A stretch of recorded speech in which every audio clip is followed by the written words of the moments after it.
Last time moving in flight. They're set to go. And they're off. Over 1 mile in the Group 1, Betfred, 1,000 guineas, the 212th running of the Fillies Classic, and Desert Flower was well into her stride.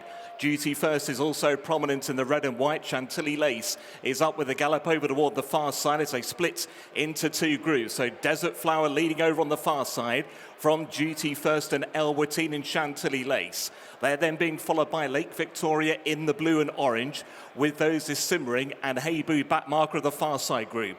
More near side then is Red Letter. She's racing in company with Ramart, and the back marker of the trio stand side is Flight in light blue and red. It is Desert Flower over on the far side as they approach halfway. Near side Red Letter, Duty First and Elwatine. Then Ramart and Chantilly Lace ahead of Lake Victoria and Flight.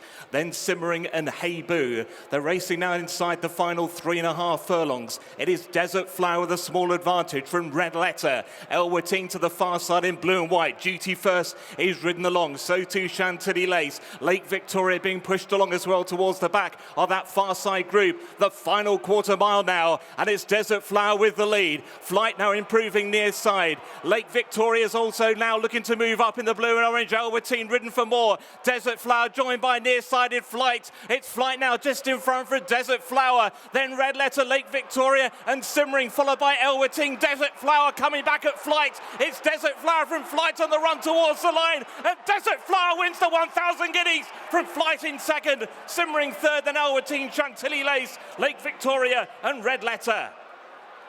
They continue to paint Newmarket blue. Charlie Appleby and William Buick have won the 1,000 guineas. They've won both guineas now, and this is Desert Flower, who at one moment looked like she might be in a little bit of trouble, but in the end her class did tell. Huge performances from both of Ollie Sangerster's fillies, particularly Flight in second for Oisin Murphy. Third, her stable companion Simmering, who was a Group 2 winner as a 2-year-old last season, has really come on from the Fred Darling. She's third with Dylan Brown McMonagle on board. But the winner, no doubt, it is Desert Flower. After 5 starts, she remains unbeaten, and now she's a classic winner. And the confidence that there was in the build-up to this race around Desert Flower has been mirrored by the ride that William Buick's given her, I think. He's bounced her out, he's been positive on her, he's been happy to make his own running on her. He's trusted the filly that he's got underneath him, he's trusted that she's experienced and professional enough to do that tactically. And we can see straight from the stalls, he bounces her out forward. Whether he always intended to make it or he wanted a lead, I don't know, but nothing was there to take him on, and he was happy to relax in front. And to her credit, she's really settled well on the front end. She broke so brightly.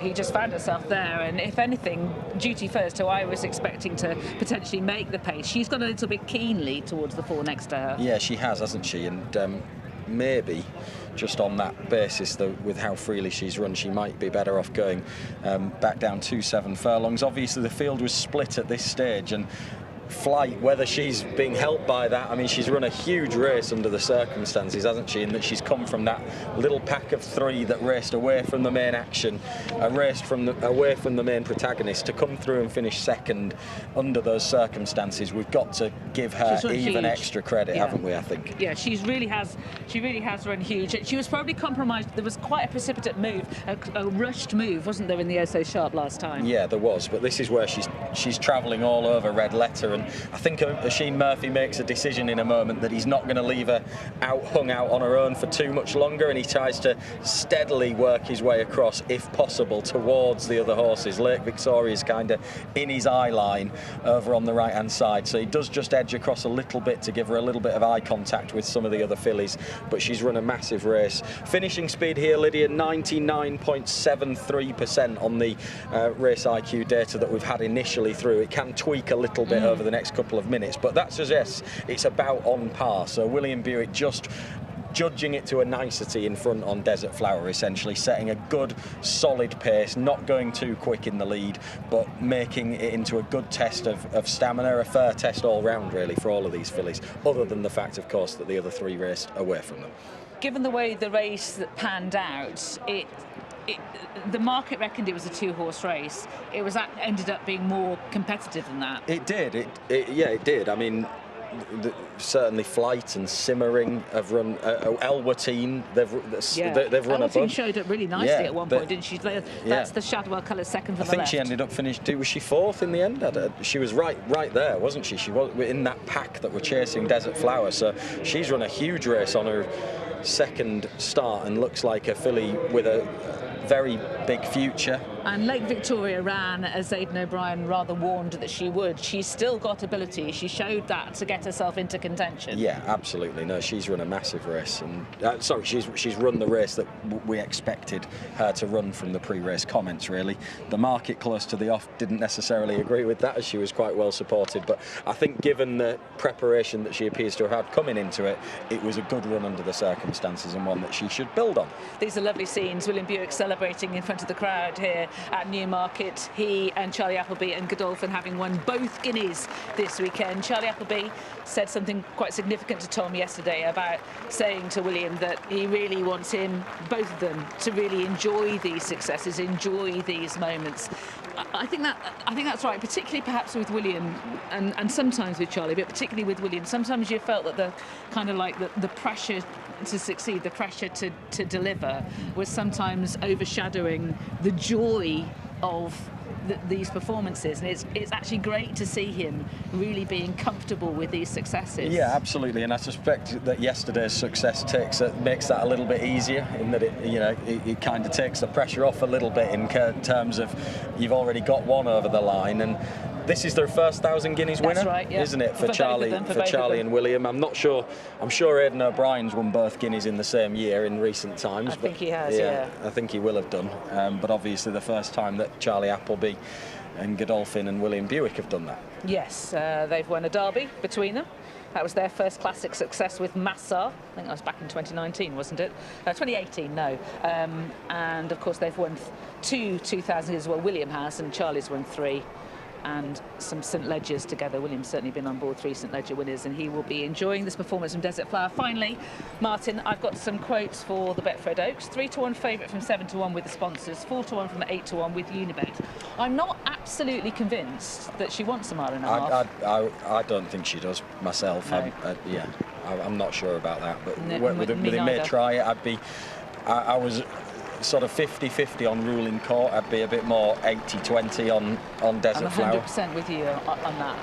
I think I'd go so far as to say it is a doubt, the mile and a half. She does have a combination stakes entry, however. Yeah, I think that is the more logical route to go down. We're waiting to hear what Charlie and William think, but I'd be surprised if this filly turned up in an Oaks, and I think I would be more surprised if she was an Oaks winner, really, because I don't see her as that type, but we'll wait and see. She's certainly not bred down those lines, is she? By Night of Thunder, out of Promising Run, who was a very smart mare, but she was essentially a mile 9 furlong horse. Yes, and it's great to see the reception here for William Buick and Charlie Appleby.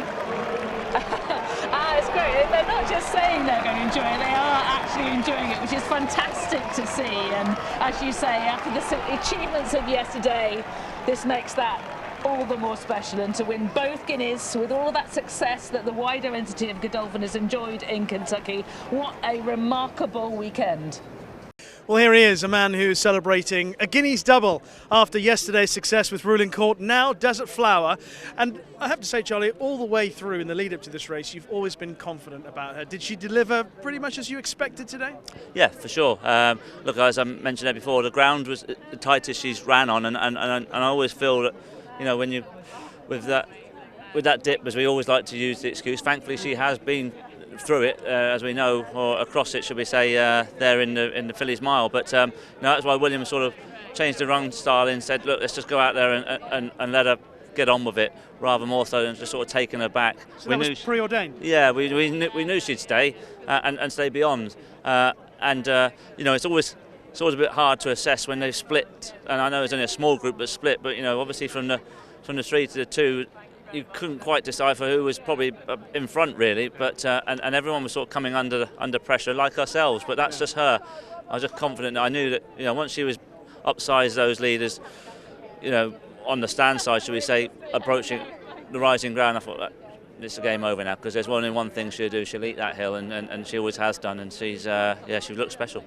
Before we talk more about what the future might hold for her, the achievements of winning both Guineas on the same weekend for you, I mean, you've done some pretty remarkable things already, but where does this one rank? Oh, for sure. It's it took me long enough to win a Guineas. I kept knocking on the door, but no, thankfully the Colts have been doing it nicely over the last few years there now. But to have a filly and then to do it on a double on the weekend is fantastic. But it's, like I say, it's all a fantastic team.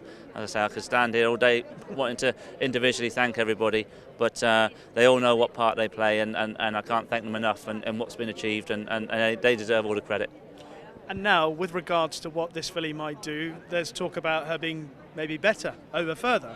Is that how you see it, that she's been doing okay over this distance, but maybe her métier is at a further distance?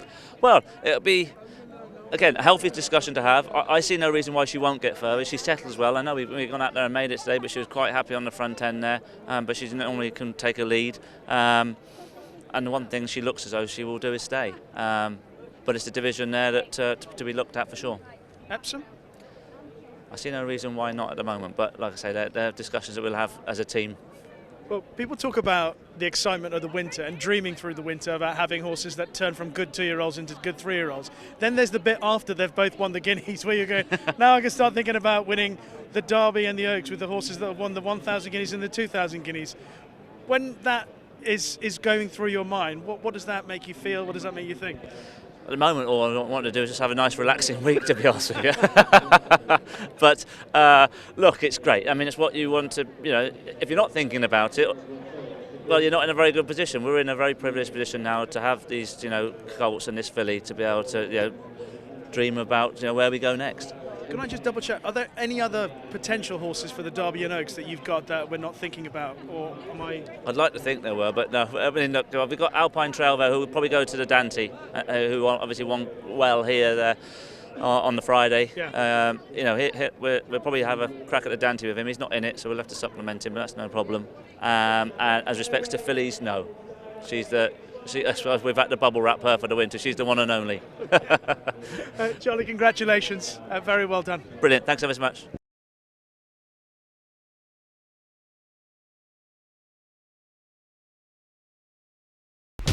Watch live racing now on racingtv.com.